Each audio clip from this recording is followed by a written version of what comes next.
Social மீடியாவில் சிலர் பரப்புகிற வதந்திகளையும் பொய் செய்திகளையும் பார்த்துட்டு தான் இருக்கேன்.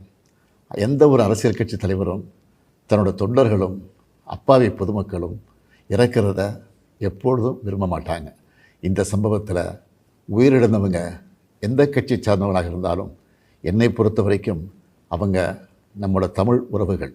எனவே சோகமும் துயரமும் சூழ்ந்திருக்கக்கூடிய இந்த நிலையில் பொறுப்பற்ற முறையில் விஷமத்தனமான செய்திகளை தவிர்க்கணும்னு கேட்டுக்கிறேன்.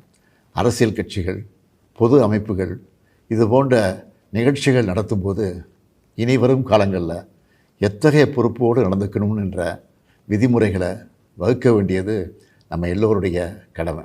எனவே நீதியரசரின் ஆணைய அறிக்கை கிடைச்ச பிறகு எல்லா அரசியல் கட்சிகள், பொது அமைப்புகளோடு ஆலோசனை நடத்தி இதற்கான விதிகள், நெறிமுறைகள் வகுக்கப்படும்னு உறுதியளிக்கிறேன்.